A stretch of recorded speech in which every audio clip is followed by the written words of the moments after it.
예수 잘 믿기를 소원합니다 라는 제목으로 같이 말씀을 나누겠습니다. 오늘 설교 내용은 제목 그대로입니다.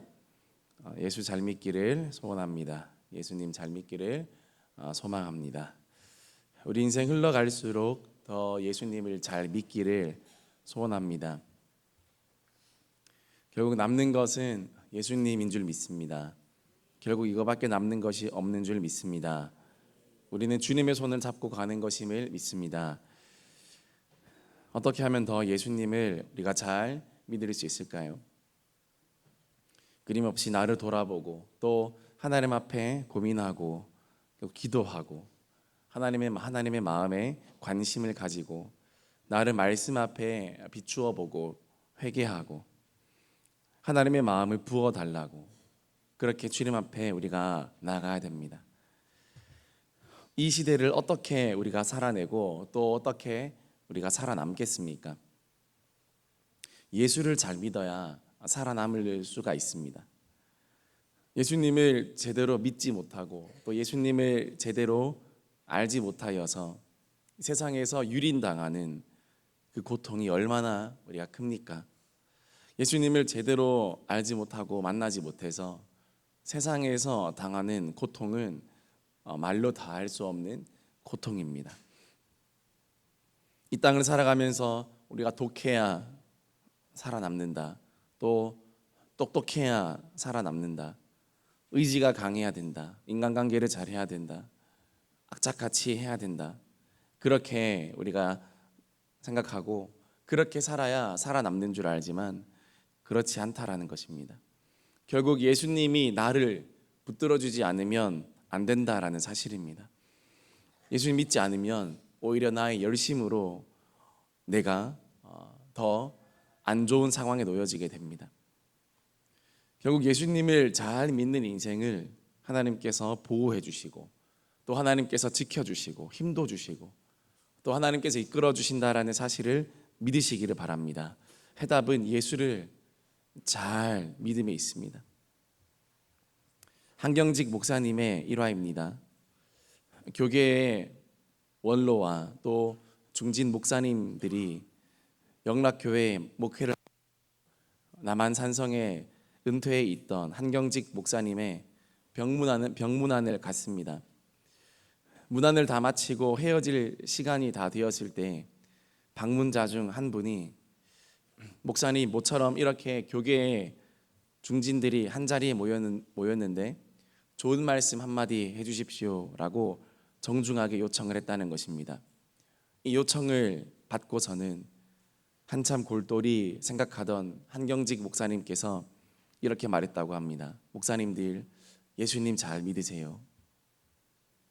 그 한마디에 그 한경직 목사님의 뜻밖의 또 간곡한 예수님 잘 믿으라는 부탁에 교계의 원로와 중진 목사들이 당황했다고 합니다.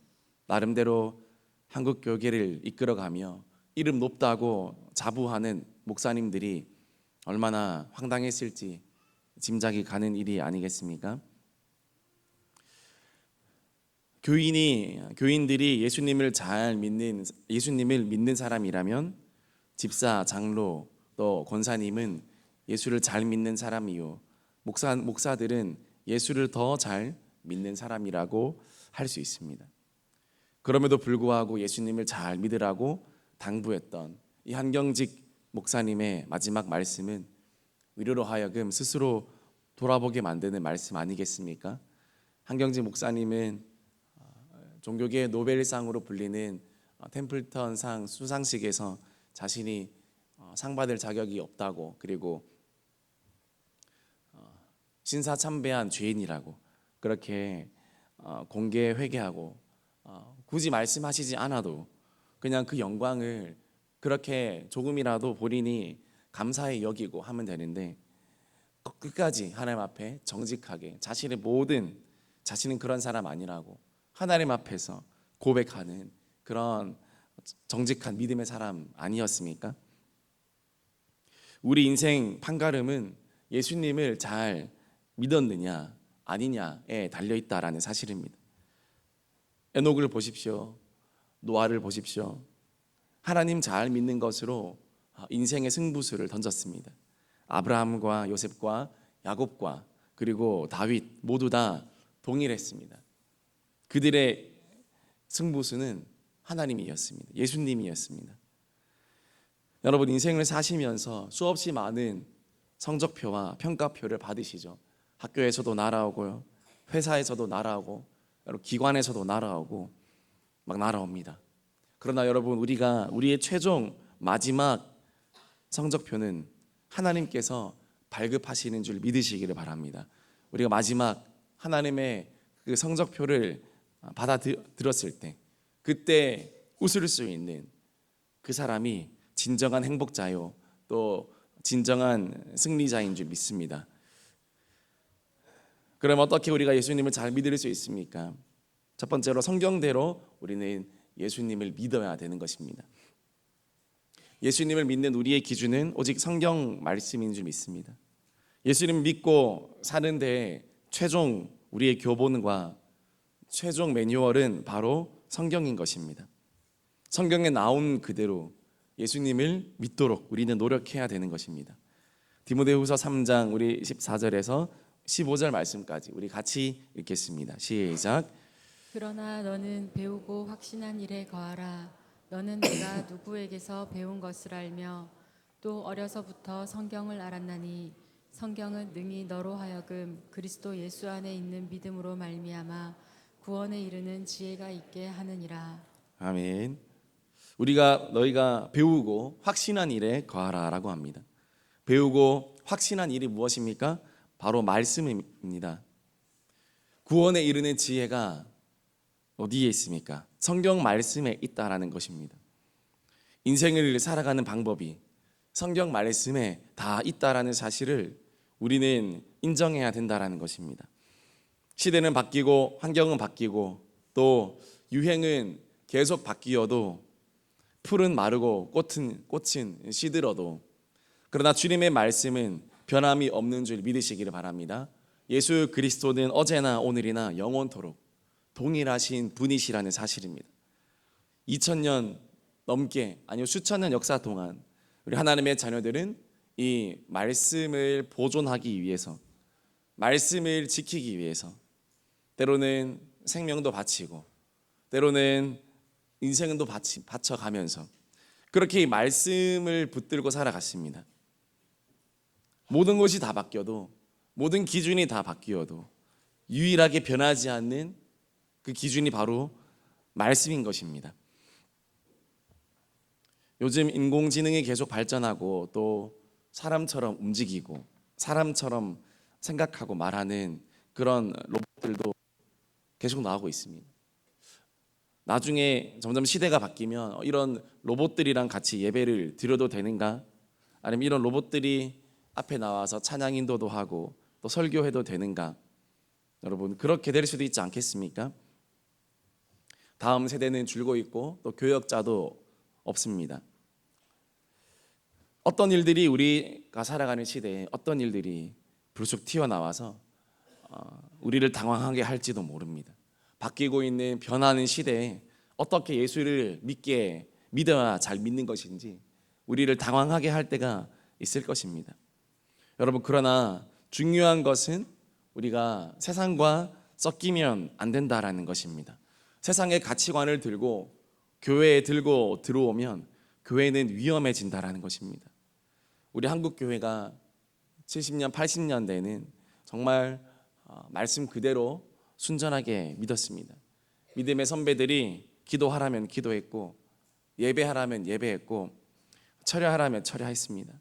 그러나 요즘 시대는 그렇지 않지 않습니까? 요즘은 교회가 성도님들의 눈치를 보는 시대 아닙니까?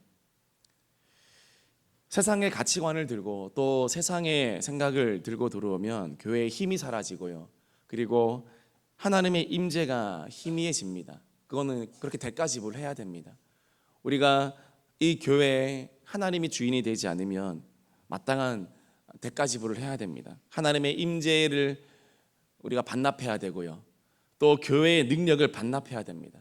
좀 편안하게 신앙생활 할지 몰라도 그러나 하나님의 임재, 하나님의 능력, 성령의 역사, 강력한 회개와 죄에 맞서는 능력들을 반납하는 편안한 교회에 다녀야 됩니다. 여러분, 그것이 좋습니까? 교회에는 여러 가지 기능과 능력이 있습니다. 교회의 능력, 죄와 맞서게 하는 능력이 있고요. 그리고 구원을 받게 하는 능력이 있습니다.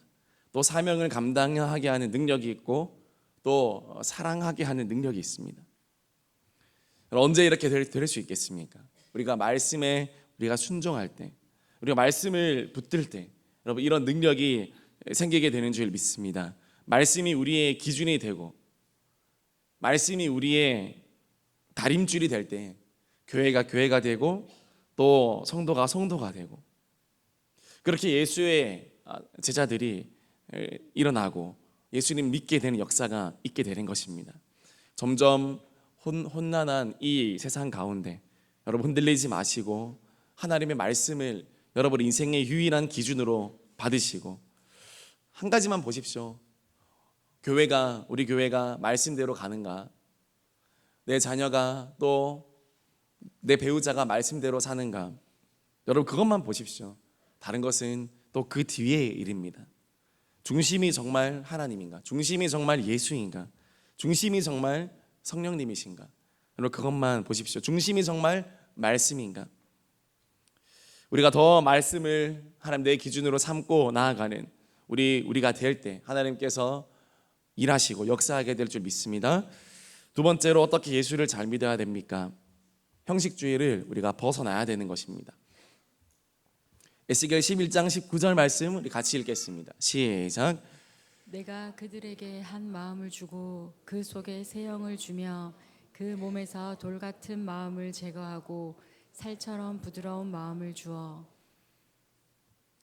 굳어진 우리의 마음, 또 돌 같은 우리의 마음, 그 마음을 우리가 날마다 새롭게 해야 된다는 것입니다. 몸이 굳으면 위험합니다. 몸이 유연하지 않고 굳어 있으면 어떻게 됩니까? 조금만 움직여도 쉽게 삐고 쉽게 부서지고 또 쉽게 몸에 탈이 나게 되는 것입니다. 우리 영혼도 그렇습니다. 우리가 돌 같은 마음을 가지고 있으면, 딱딱한 영혼을 우리가 가지고 있으면 우리의 영혼도 쉽게 다치고 또 쉽게 지치는 것입니다.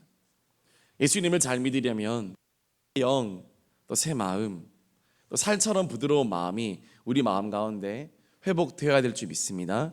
모든 매너리즘과 또 모든 형식화된 신앙생활을 멀리하고 하나님 앞에서 순전하게 생각하고 순전하게 반응하고 순전하게 따라가고자 하는 우리 영혼이 되어야 되는 것입니다. 묵어 있으면 되는 것입니다. 집안에도 보면 언젠간 모르게 묵어 있는 물건들이 있지 않습니까? 먼지가 가득히 쌓여 있습니다. 어떤 것은 오랫동안 한 자리에서 햇빛을 받다 보니 색이 바래기도 한 물건들이 있습니다. 별로 쓰지도 않았는데, 별로 사용하지도 않았는데 벌써 묵어 있어서 오래된 그런 낡은 물건이 되어 있는 경우가 있습니다. 여러분, 혹시 우리 교회에는 그런 성도님들이 계시지 않습니까? 오랜 동안 우리 교회 다녔지만 여러분, 묵어 있는 그런 혹시 성도님들은 없으십니까? 먼지가 쌓여 있는 그런 성도님들은 없습니까? 한쪽 구석에는 오랫동안 있어 왔지만 그러나 사람 앞으로도 나아오지 못하고 또 하나님 앞으로도 나아오지 못하고 또 공동체로도 나아오지 못하여서 한 곳에 오랜 동안 묵혀 있고 묵어 있어서 그곳에서 색이 바래고 빛이 바래고 또 영적으로 먼지가 그득히 쌓여 있는 우리 그런 성도님들 없으십니까? 우리는 성숙해져 가야 됩니다. 묵어져 가는 것이 아니라 우리는 성숙해져 가야 됩니다. 그래야 우리가 예수를 잘 믿을 수 있습니다. 우리 사랑하는 모든 성도님들, 또 우리 교회에 사각지대가 없이 다 하나님의 은혜를 경험하고 또 성도의 교제 안으로 들어오고 또 사역자들과 목회자들의 권위에 들어와서 모두가 한마음 한뜻으로 예수님을 잘 믿는 아름다운 역사가 일어나기를 주님의 이름으로 축복합니다. 로마서 12장 2절 말씀 우리 같이 읽겠습니다. 시작. 너희는 이 세대를 본받지 말고 오직 마음을 새롭게 함으로 변화를 받아 하나님의 선하시고 기뻐하시고 온전하신 뜻이 무엇인지 분별하도록 하라. 너희는 이 세대를 본받지 말고, 이거는 우리가 날마다 기억해야 됩니다. 이 세대는 동경의 대상이 아닙니다. 이 세대는 우리가 배워야 될 대상이 아니라는 것입니다. 아무리 이 세상이, 이 시대가 우리의 눈과 귀를 현혹하고 그렇게 한다고 할지라도, 여러분, 이 세대의 본질은 어떤 본질입니까? 본질이 무엇입니까? 보고 따라가라입니까? 본받지 말라입니까? 본받지 말라입니다. 우리 사랑하는 대흥의 모든 다음 세대들, 여러분, 이 시대와 이 세대를 따라가라라고 성경에서 말하고 있습니까? 아니면 본받지 말라고 말씀하고 있습니까? 본받지 말라고 합니다. 오직 마음을 새롭게 함으로 변화를 받으려고 합니다. 여러분, 이 세대를 본받을수록 외형만 바뀝니다. 껍데기만 바뀝니다. 그것이 세상입니다. 그러나 예수를 믿을수록 무엇이 바뀝니까? 예수를 믿을수록 무엇이 변합니까? 마음이 새롭게 되어지고 영혼이 새롭게 되는 줄 믿으시기를 바랍니다. 마음의 변화를 받게 되는 줄 믿으시기를 바랍니다. 하나님이 일으키시는 변화는 마음의 변화입니다. 영혼의 변화입니다. 내 정신의 변화입니다. 하나님의 선하시고 기뻐하시고 온전하신 주님의 뜻이 무엇인지 분별하도록 하는 것이 바로 성령의 능력인 것입니다. 이렇게 새롭게 되어야 내 안에 모든 형식주의, 또 종교적으로 되어버린 것, 그리고 화석화 되어버린 것, 굳어져 버린 그런 나의 모든 믿음들이 깨트려져서 하나님 앞에 살같이 부드러운 마음, 또 순전한 마음으로 주님께 나아오면 예수님을 잘 믿게 되는 역사가 있게 될 줄 믿습니다. 오늘 본문 말씀 한 번 더 읽어보겠습니다. 요한복음 6장 29절 말씀 같이 읽겠습니다. 시작. 예수께서 대답하여 이르시되 하나님께서 보내신 이를 믿는 것이 하나님의 일이니라 하시니. 하나님의 일은 하나님께서 보내신 자를 믿는 것이다. 예수를 잘 믿는 것이 하나님의 일이다. 그것이 하나님이 가장 중요하게 생각하는 일이라는 것입니다. 말씀 마무리하겠습니다. 우리 소원은 무엇입니까? 더 예수님을 잘 믿기를 소망합니다. 이것으로 선한 경쟁을 하기를 원합니다. 예수님을 사랑하고 예수님을 잘 믿는 일에 우리의 승부수를 던지기를 원합니다. 후회 없이 예수 믿기를 원합니다. 내 인생 다 마치는 그날까지 주님 후회 없이 예수 믿고, 후회 없이 주님 붙들어서 하나님 가장 값진 인생, 가장 의미 있는 인생, 가장 하나님 기뻐하시는 인생 살아갈 수 있는 대흥의 모든 권속들이 되고 모든 성도님들이 되게 하여 주시옵소서. 그렇게 기도할 수 있는 오늘이 새벽이 되기를 주님의 이름으로 축복합니다. 우리 같이 찬양하겠습니다.